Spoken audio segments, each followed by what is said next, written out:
Ini bang, Cepi si Pika mati kayaknya Pak. dia nyala kok. Nyala ya?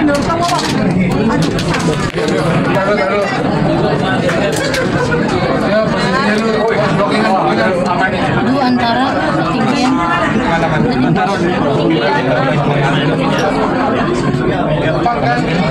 Ya, fix ketinggian.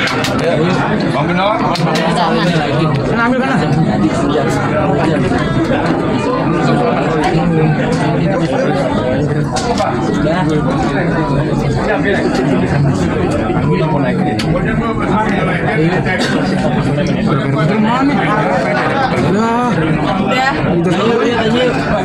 Mas ini boleh dong dari aksi jadinya konklusi dari debat hari ini.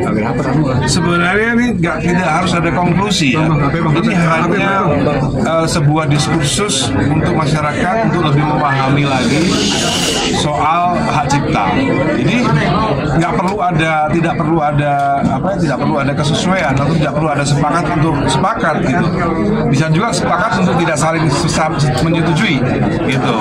Ini menurut saya ya, atau menurut Mas Miu. Buat saya ini bagus buat diskursus supaya peradaban kita lebih maju gitu. Selama ini peradaban kita nggak maju karena penyanyi nggak mendapatkan haknya. Pencipta lagu tidak mendapatkan haknya. 10 tahun kemarin itu peradaban kita peradaban yang rendah. Kita naik peradabannya supaya lebih tinggi peradabannya supaya pencipta lebih dihargai, pencipta lagu ya, komposer lah, supaya dihargai gitu. Mas Miu? Ya, menurut kami ini debat sebenarnya kita ingin memberikan sebuah edukasi literasi yang bagus tentang hak cipta. Kita juga ngupasnya juga tadi dari undang hak cipta juga. Tapi memang ada dua perbedaan yang masih tetap dipertahankan. Jadi kita di sini memang tidak harus membuat sepakat jadi satu kesimpulan yang satu, tapi kita tetap dengan koridor kita masing-masing supaya kita semua tahu, masyarakat tahu bahwa ternyata pencipta lagu itu ada haknya ya. Ternyata dalam menggunakan karya itu harus ada izin dari pencipta lagunya ya. Itu yang mau kita sampaikan, bahwa harus ada lisensi, harus ada izin. Itu semua ada di dalam undang-undang hak cipta. Jadi tidak ada yang namanya penyanyi menggunakan karya tidak izin terus tidak apa-apa. Enggak. Tapi itu ada aturannya, ada undang-undang hak ciptanya. Jadi itu yang mau kita pertegas di acara sore hari ini.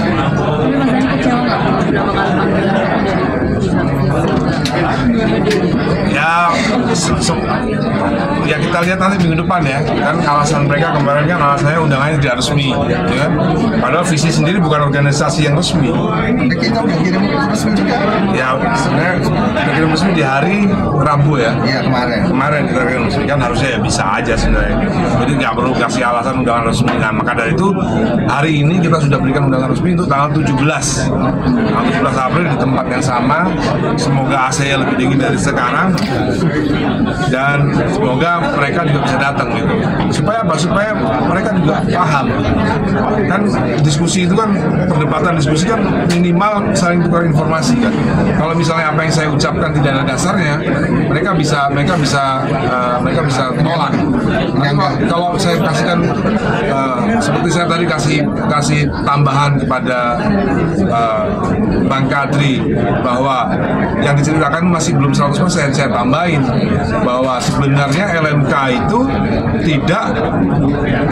bahwa sebenarnya LMK itu domainnya bukan konser, karena konser itu bukan ranah daripada label, karena LMK ini yang buat label untuk mengkolek hak ekonomi daripada master yang dimiliki oleh label. Tadi kan Bang Kadri tidak menceritakan itu, makanya saya tambahin gitu.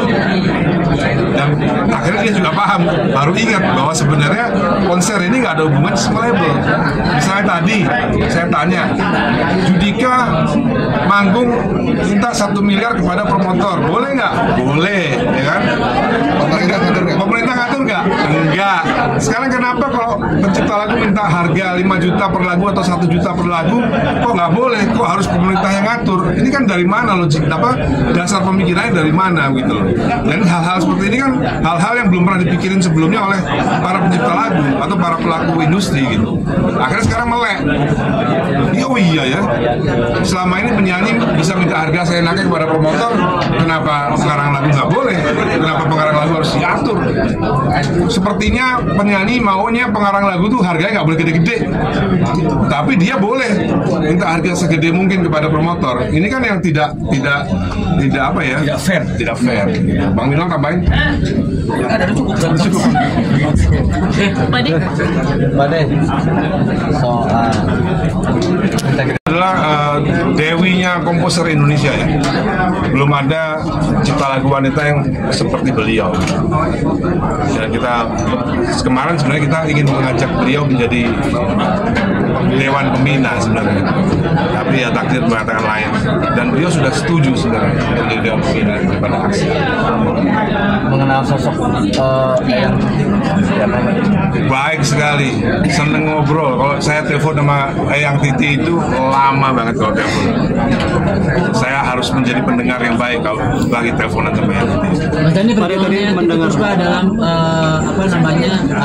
royalti itu seperti apa sih selama ini sampai akhirnya Mas Dani? Ya, menurut saya Titi Puspa salah satu pencipta lagu yang belum full diberikan haknya oleh LMK. Saya yakin itu. Padahal berapa banyak lagunya Titi Puspa yang dinyanyikan oleh, termasuk oleh Noah juga kan? Buku malam ini. Mas Dani, selain mungkin mencerahkan netizen, kalau dari diskusi ini ada harapan bisa ada ketemu di tengah nggak sih? Kalau nanti juga diskusi sama Kofi ada harapannya? Sebenarnya di tataran regulasi sebenarnya sudah selesai sih. Kita hanya ingin mengajak masyarakat untuk lebih aware dalam diskursus ini yang ternyata masyarakat itu punya perhatian yang lebih terhadap kasus ini gitu. Kalau nggak ada kasus perdebatan dan lain-lain, masyarakat juga nggak terlalu peduli. Ternyata masyarakat peduli gitu. Sama itu, saya tambahkan sedikit, agar masyarakat tidak lagi bermain-main dengan pasal 23 ayat 5 dan pasal 87 untuk membenarkan tindakan penyanyi boleh pakai asal bayar. Karena ada pasal 9 yang mewajibkan siapapun pelaku pertunjukan yang akan membawakan secara komersial itu harus meminta izin pada pemerintahnya. Kalau nggak ada izin, 113 mengatakan ada sanksinya baik pidana maupun denda. Jadi jangan lagi bermain di 23 ayat 5, 87. Karena ada pasal 9 dan ada pasal 113. Dan pasal 23 ayat 5 itu di bawah bab hak ekonomi pelaku pertunjukan. Bukan hak ekonomi pencipta seperti yang diatur dalam pasal 9.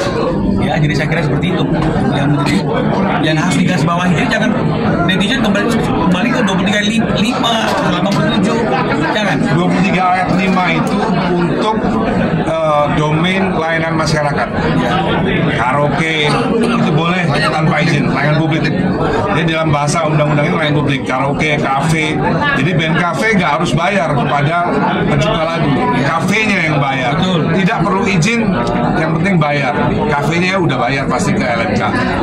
Terus lalu mall, lalu di bis atau dimanapun yang pesawat ada lagunya kita, masternya kita itu layanan publik yang tidak berbayar. Tapi berita konser itu udah bukan ranahnya LMK. Gitu. Jadi itu yang harus izin. Kalau konser harus izin. Jadi pasal 23 itu tidak mengatur konser sebenarnya. Ayat 5. ada banyak juga kan karya-karya Eyang Titi gitu ya. Mungkin itu juga kan tadi kata Pade juga belum ada yang terbayar. Apakah akan bantu juga? Tentunya kalau kita akan bantu, aksi akan bantu siapapun pencipta lagu yang sudah meninggal. Bahkan Ariel pun kalau sudah meninggal kita bantu. Untuk ahli warisnya. Untuk ahli warisnya loh. Anaknya kan pingin, coba nanti tanya sama anaknya coba. Tanya sama anaknya coba, ketemu anaknya Ariel. Rela nggak kalau lagunya dinyanyikan tanpa dibayar? Anaknya tentu nggak rela. Gitu. Istrinya, bekas istrinya, pasti bekas istrinya kok pingin. Kalau orang yang bekas istrinya mau nggak kalau royaltinya Ariel tidak dibayar? Pasti pak nggak mau pasti. Gitu. Tadi terakhir komunikasi. Terakhir ya. Bukan terakhir komunikasi komunikasi sama Eyang kapan yang telepon-teleponan Itu 2 minggu yang lalu. sebelum sakit Pak Dek? Iya, sebelum sakit, sebelum jatuh ya. KPL seperti apa tuh Pak Dek terakhir komunikasi? Tadi pas denger Ya Eyang Titi mah udah bersedia untuk jadi Dewan Pembina, sudah bersedia jadi Dewan Pembina. Karena ya tentunya habis ini pasti saya ketemu sama anaknya Eyang Titi, pasti. Karena Eyang Titi itu punya legacy yang luar biasa, lagunya banyak sekali. Dan kalau saya diberi kuasa, aksi diberi kuasa untuk lagu-lagunya Eyang Titi, kita langsung ke Fenaril, jangan lupa lagunya Eyang Titi kita pegang cukup malam. Direct license. Direct license. Oke, terima kasih Pak Dek.